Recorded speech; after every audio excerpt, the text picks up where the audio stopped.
Hi vlogs, welcome to my guys. Ngayong araw naka-schedule tayo pupunta sa bayan ng Sipalay.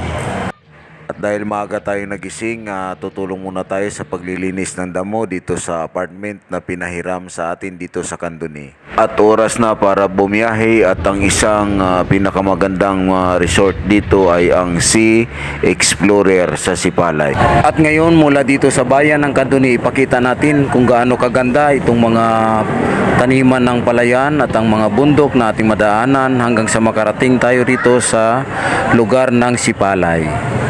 Yan guys, nakikita nyo ang kanilang cottage, 1.5 lang po yan at libre na rin ang kanilang entrance. Napakalinaw ng tubig ng dagat dito sa Sea Explorer. Bang mga kapatid to sa Kanduni oh. Mga kapatid oh, tawag yan? Crab, ang labong na may crab. Nandito pala yung mga kapatid.